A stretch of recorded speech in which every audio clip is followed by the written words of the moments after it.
Note लिखिए एक, ठीक है। सुनना ध्यान से, हमें यह तो पता है कि किसी भी गैस का 1 मोल एसटीपी पर 22.4 लीटर के बराबर है। ये बात पता है हमें। एसटीपी बोलते हैं कि टेम्परेचर होना चाहिए 273.15 केल्विन, जिसको आप लोग 273 केल्विन भी बोल देते हो, और प्रेशर होता है हमारे पास 1 atm। अगर इस गैस का प्रेशर में कम कर दूं या टेम्परेचर बढ़ा दूं तो ये वॉल्यूम चेंज हो जाएगा। अभी तो ठीक है, मैं कहता हूं कि 1 मोल कार्बन डाइऑक्साइड एट इतने केल्विन और इतने प्रेशर पर इतना लीटर है। मैं कहता हूं कि बताइए 500 केल्विन पर कितना लीटर होगा। मैं कह दूं कि प्रेशर 2 atm कर दिया, बताइए कितना वॉल्यूम होगा। तो ये कैसे निकालोगे? उसके लिए एक इक्वेशन दे रहा हूं मैं, PV is equal to nRT। सुनो सुनो, आराम से सुनो। इसको हम बोलते हैं आइडियल गैस इक्वेशन है। हाँ, वो यूनिट डायमेंशन में पढ़ाई थी मैंने। आइडियल गैस इक्वेशन ये आपको किसी भी टेम्परेचर को दे दे, किसी भी प्रेशर पर दे दे, और आपको मोल पता है तो आप वॉल्यूम निकाल सकते हैं। क्लियर? ये जो इक्वेशन है ये डिटेल में हमें पढ़नी है chapter number 4 states of matter में। बट अगर आप कॉम्पिटिटिव लेवल पर जाते हो और प्रदीप के कुछ अच्छे क्वेश्चन करना शुरू करते हो तो उसमें कई बार आपको ये लिखा हुआ मिलेगा P1 V1 upon T1 is equal to P2 V2 upon T2। फिर आप बोलोगे पता नहीं साला क्या फॉर्मूला है। ठीक है, उसके लिए ये मैं आपको आज पढ़ा देता हूं। यहां पर P क्या है? Pressure of gas. V क्या है? Volume of gas. N क्या है? Number of mole. R क्या है? R है यूनिवर्सल गैस कांस्टेंट, और इसकी वैल्यू क्या होती है बहुत ध्यान से सुनिए। पहले सर मैं बता दूं, 11th क्लास में से लेकर के अब आप आ गए हैं, 10th तक तो इतना नहीं होता था, बट अब अगर आपको कोई भी वैल्यू याद रखनी है तो वैल्यू के साथ साथ उसकी यूनिट भी याद रखना, कभी भी गलतियां नहीं होंगी। यूनिट बच्चे याद नहीं रखते, वैल्यू रख करके याद कर लेते हैं, फिर वो कहां लगेगा कैसे लगेगा कुछ नहीं पता लगता। इसकी कई सारी वैल्यूज है।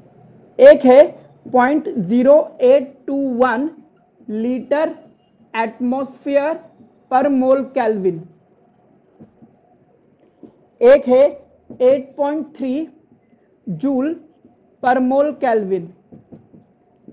एक है, जूल को किलो जूल में भी बदल सकते हो आप, है ना, वो बात की बात है। एक है आपके पास 2 कैलोरी पर मोल केल्विन। ये सब इसकी वैल्यूज होती है।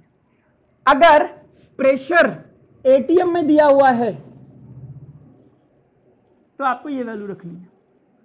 वॉल्यूम लीटर में दिया हुआ है तो लीटर एटमॉस्फेयर आ रहा है ना इसमें, तो आर की वैल्यू लीटर एटमॉस्फेयर वाली रखोगे।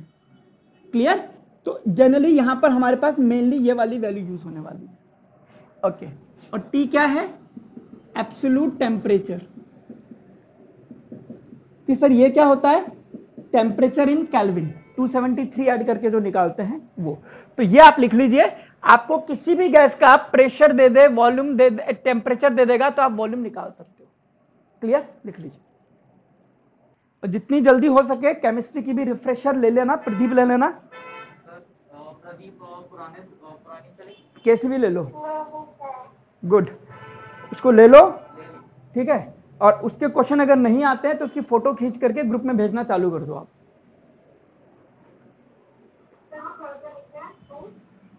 2 कैलोरी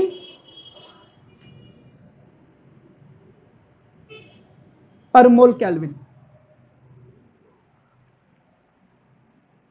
और भी समझ लेना, 1 लीटर 1000 ml के बराबर होता है, यानी कि 1000 सीसी के बराबर होता है ना। ml बोले या सीसी बोले बात एक ही है ना।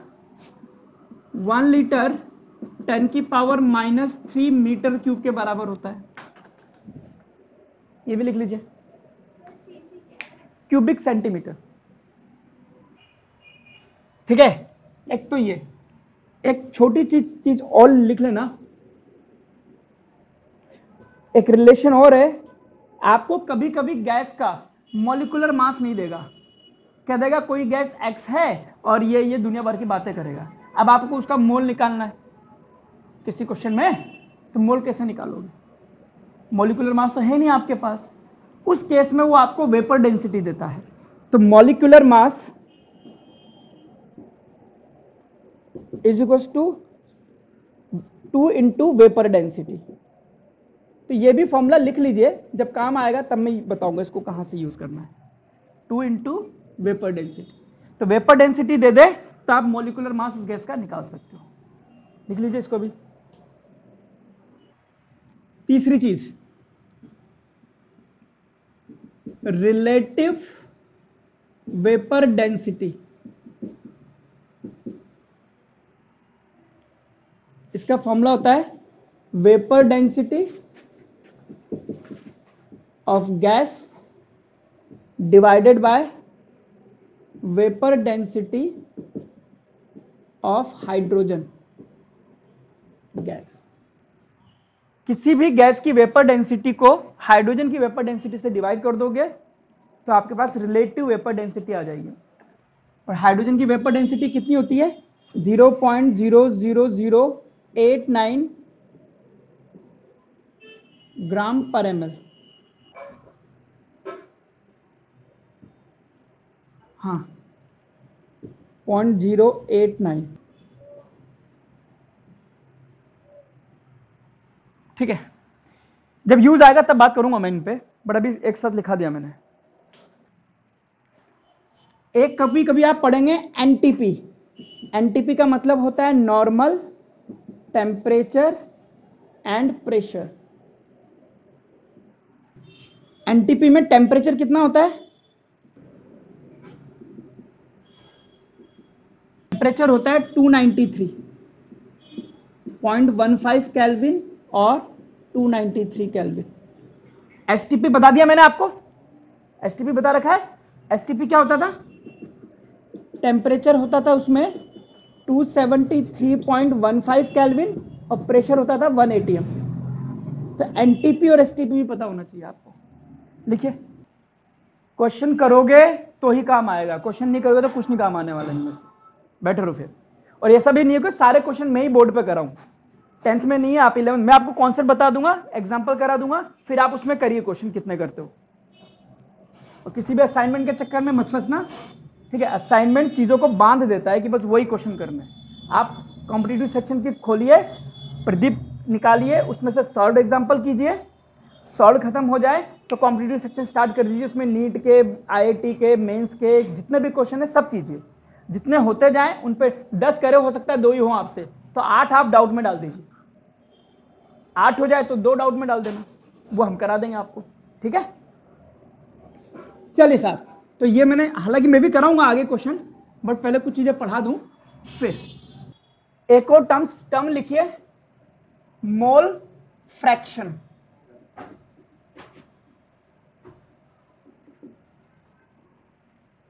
मोल फ्रैक्शन क्या दिखा रहा है? मोल का फ्रैक्शन। सिंपल, जैसे आपसे बोलता है, मोल फ्रैक्शन को हम एक्स से बताते हैं। अगर आपसे बोले एक सॉल्यूशन है, सॉल्यूशन में क्या है? सॉल्यूट है प्लस सॉल्वेंट है। इसको मैं बी बोल देता हूं, इसको मैं ए बोल देता हूं।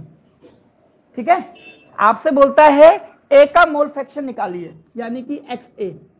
तो ये होगा Na upon Na plus NB. Na क्या है?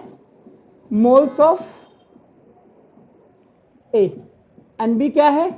Moles of B. अगर मैं आपसे बोलूं एक्स बी निकालो तो आएगा NB upon Na plus NB. आपसे बोलूं दोनों को ऐड कर दो तो फ्रैक्शन को ऐड करोगे तो 1 ही आएगा। भाई अगर टोटल फ्रैक्शन 1 है, इसका 1/3 सॉल्यूट है, तो 2/3 सॉल्वेंट होगा नहीं होगा?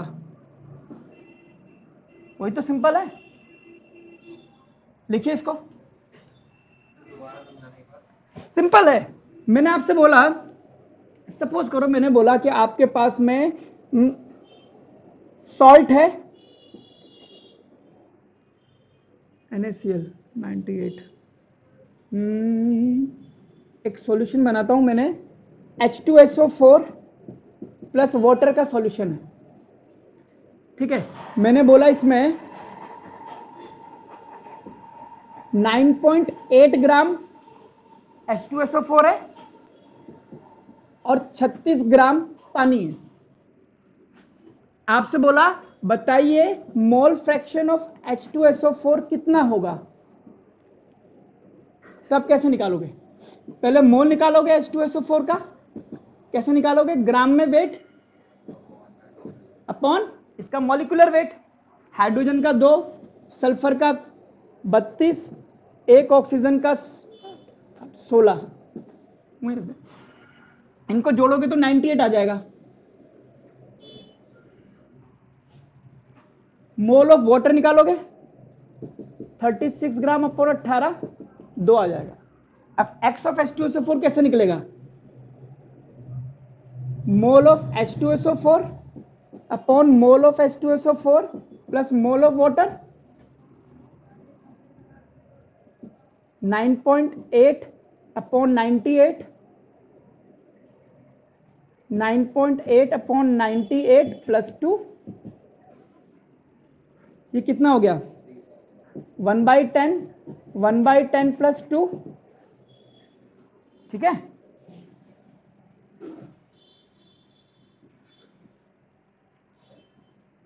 $21,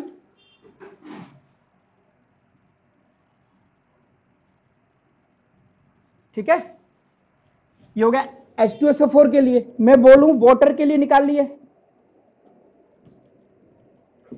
तो दो तरीके, पहले तो 1 में से माइनस कर दो, 1/21, यही आंसर आ जाएगा, 20/21, खत्म। भैया आपको पता है दोनों का ऐड करोगे तो 1 आएगा, एक आपको पता है तो 1 में से माइनस कर लो, या फिर N of water N of H2SO4 से निकाल दीजिए। वाटर का मोल कितना है? 2 प्लस 1/10, वही है 9.8 अपॉन 98 वाला, कितना हो गया?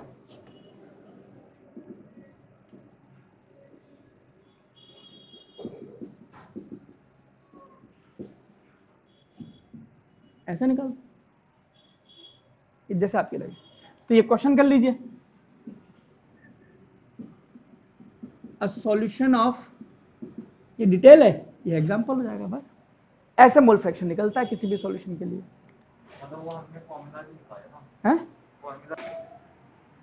ओके, अब बताइए भाई इसमें किसी को दिक्कत आ रही है मोल फ्रैक्शन में? ठीक है, ओके। है डालिए mole concept in solution, mole concept in solution.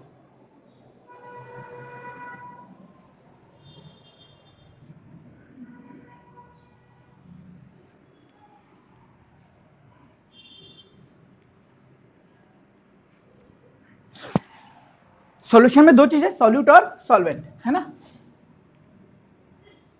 तो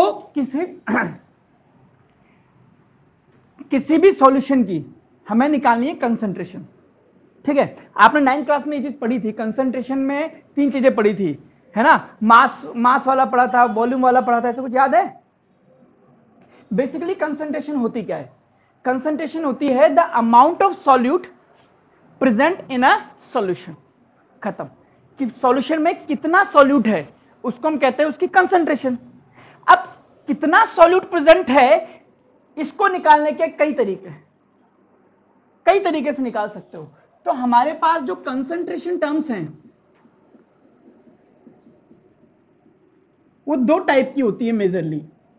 एक होती है क्वांटिटेटिव और एक होती है क्वालिटेटिव।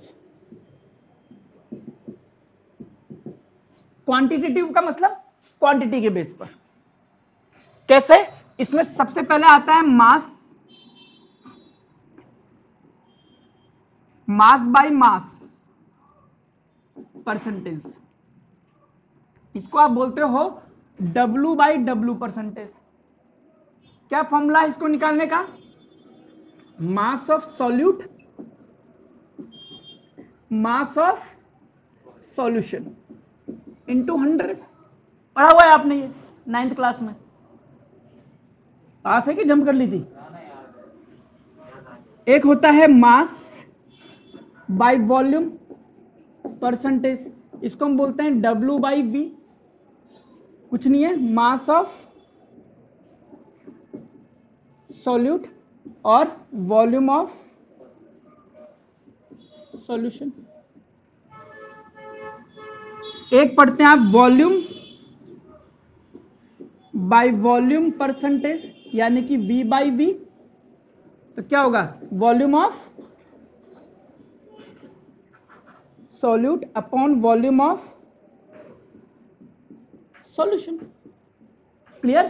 एक नया पढ़ना है आपको, वो आता है ppm, इसको हम बोलते हैं पार्ट्स पर मिलियन। अब देखो क्या होता है, कभी कभी सॉल्यूशन में सॉल्यूट इतना कम होता है कि उसका परसेंटेज आपने निकाला 0.000000002335%। अभी लिखने में कितना बुरा लगेगा।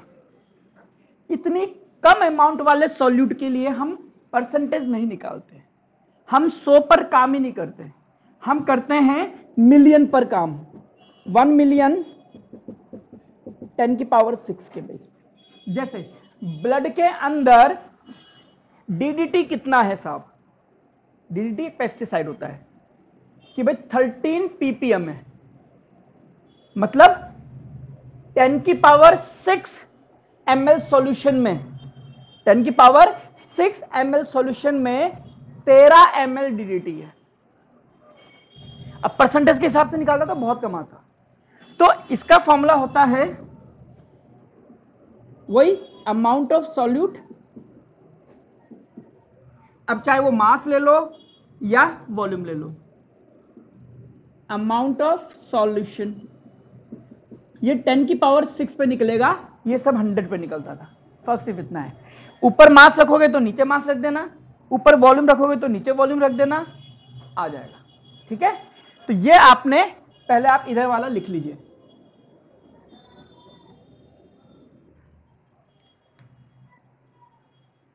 पीपीएम क्या होता है? पार्ट्स पर मिलियन। इसी वाले कॉलम में लिखना।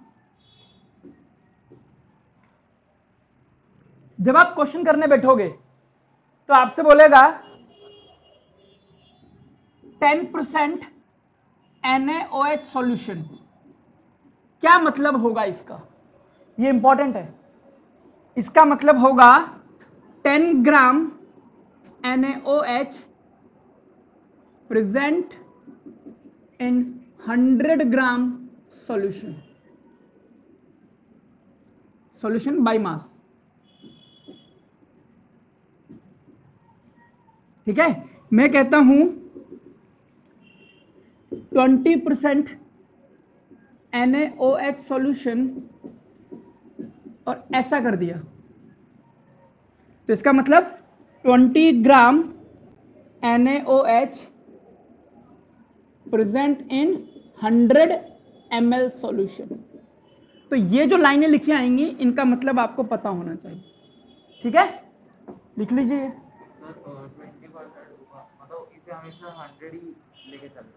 परसेंटेज है ना?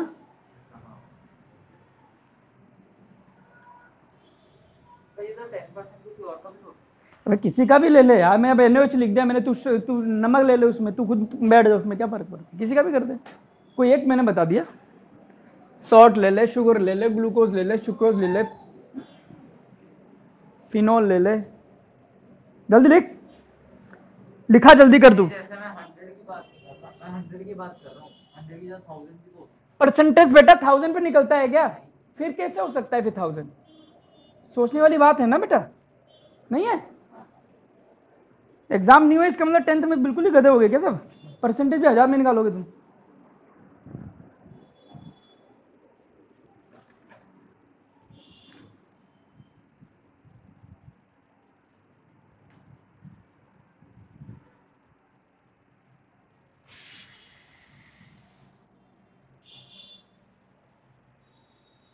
कि सर ये क्यों करवा रहे हो, अभी खत्म होगा ना टॉपिक, उसका न्यूमेरिकल कराऊंगा, तब आएगा मजा।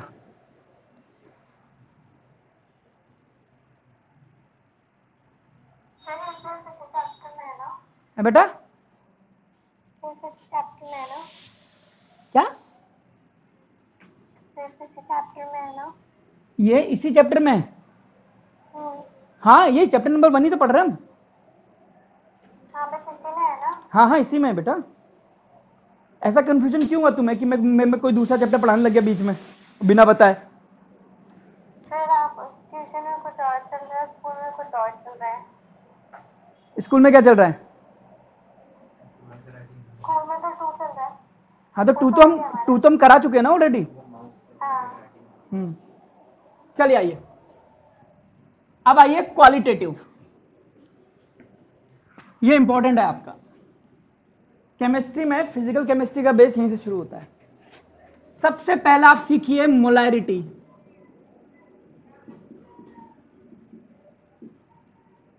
ठीक है, अब बच्चे क्या करते हैं, फॉर्मूला रट के बैठ जाते हैं, W/mW × 1000।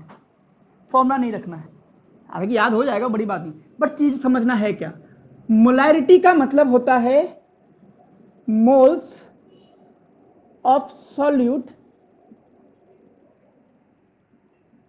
पर लीटर ऑफ सॉल्यूशन, और इसकी यूनिट होती है मोल पर लीटर। समझना, मोल किसका मोल? सॉल्यूट का मोल। लीटर किसका? लीटर सॉल्यूशन का। सिंपल सी बात है। अब ये क्या है? सॉल्यूट के लिए, और ये किसके लिए? सॉल्यूशन के लिए।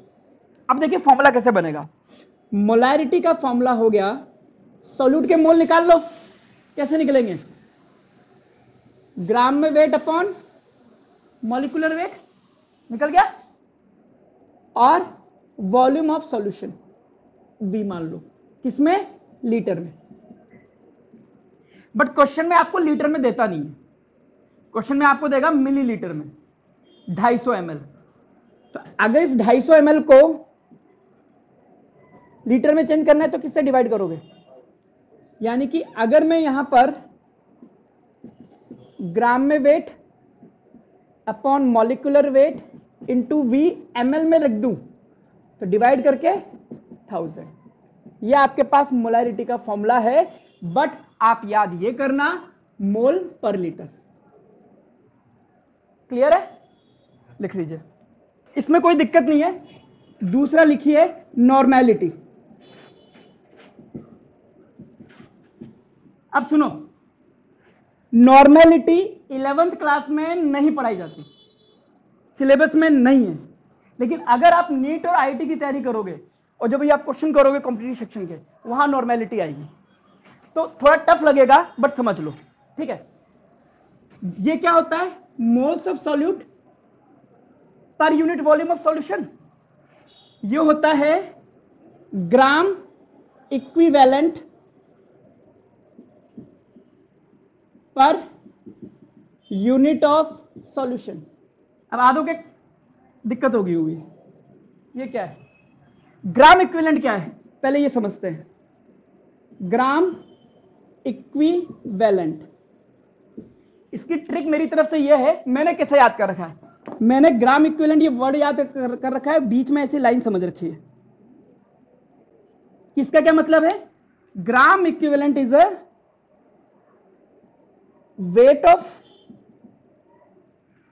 वेट इन ग्राम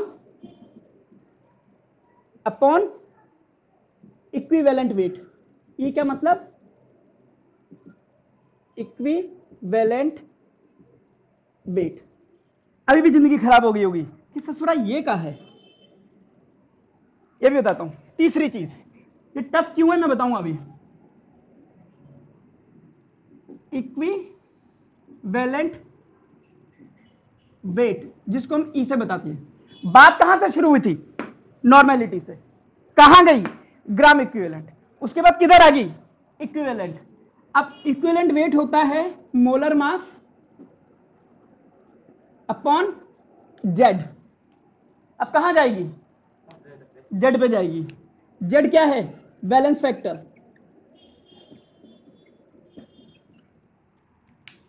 तो सबसे पहले हम चौथी बात है जेड, बैलेंस फैक्टर। पहले मेरे को बैलेंस फैक्टर समझाना पड़ेगा, फिर इक्विवेलेंट वेट समझाऊंगा, उसके बाद ग्राम इक्विवेलेंट आ जाएगा, फिर नॉर्मेलिटी आएगी। अच्छा, इक्विवेलेंट वेट क्या होता है? कहां से शुरू करूं? ये रहा, समझना। सपोज करो आपसे बोला, पापा ने बोला कि आपको 2 काजू कतली खाओगे आप। आपने पापा को बोला कि मेरे को काजू कतली खानी है। कितनी खानी है? कम से कम मेरे को 4 पीस खाने हैं काजू कतली के। बट पापा काजू कतली नहीं लाए, पापा ले आए जलेबी। कितनी लाए? 100 ग्राम जलेबी आपको दे दी।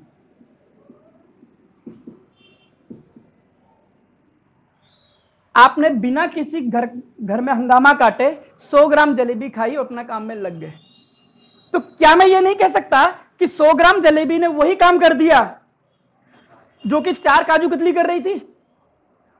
तो 100 ग्राम jalebi is equivalent to 4 kaju katli. ऐसे ही हमारे केमिस्ट्री में होता है। केमिस्ट्री में हमारे पास हर एक का इक्विवेलेंट वेट निकालना पड़ता है। तो डेफिनेशन सुनना, किसी भी सब्सटेंस का ग्राम में वो वेट जो 1 ग्राम हाइड्रोजन से रिएक्शन कर जाए या उसको हटा दे, वो उसका क्या है? इक्विवेलेंट वेट है।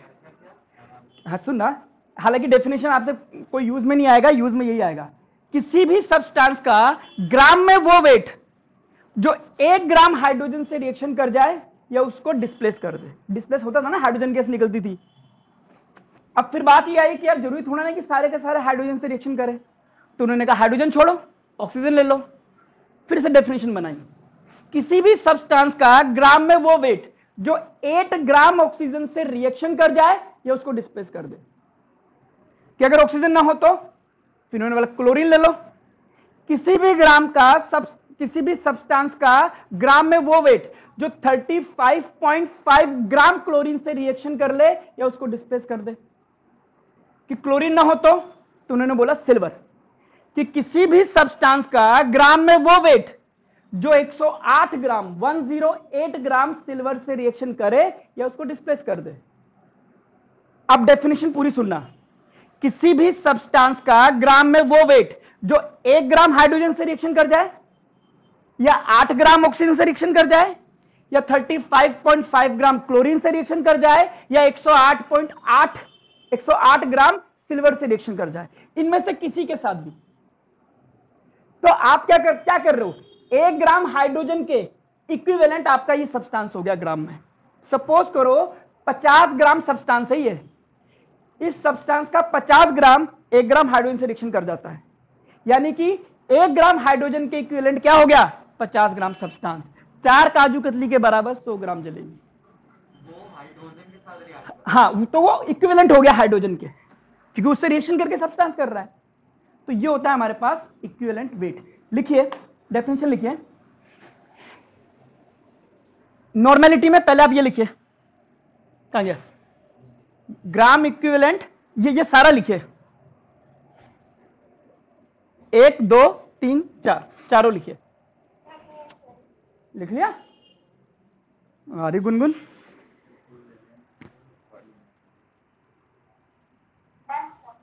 Very good. अच्छा हाँ, इतनी देर आ जाइए, ये तो अभी लिखा है मैंने। अब नहीं समझ में आ रहा है कुछ बेटा? हाँ, थोड़ी मेहनत करनी पड़ेगी, 10th वाली आत्मा से काम नहीं चलेगा।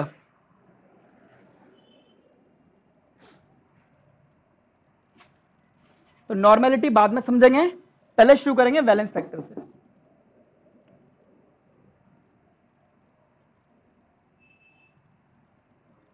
और यहां पे लिख लेना ब्रैकेट में, अगर आपके आत्मा में दिक्कत आ रही हो, लिखना 11th, not for 11th class.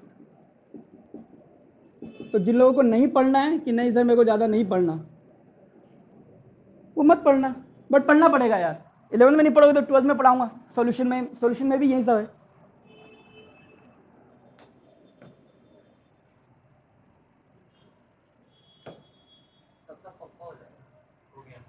पक्का पता नहीं भाई, पक्का होना ना होना ये तो आप पे है।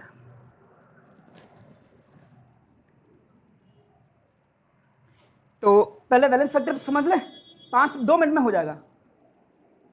देखिए सीधी सीधी बात बता देता हूं, ठीक है। टोटल पॉजिटिव और टोटल नेगेटिव चार्ज, आराम से। फॉर एग्जांपल मैंने बोला कैल्शियम क्लोराइड का वैलेंसी फैक्टर बताइए, तो इसमें 2 हैं। एक है कैल्शियम, कितना चार्ज होता है, +2,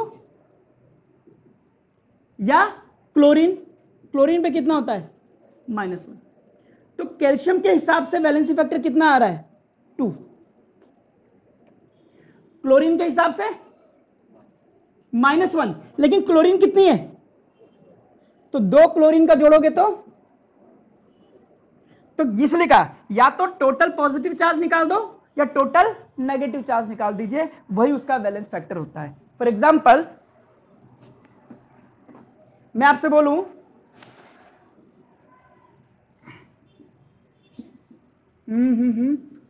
AlCl3, बताइए एल्यूमिनियम क्लोराइड, इसका वैलेंसी फैक्टर, हाँ पायल,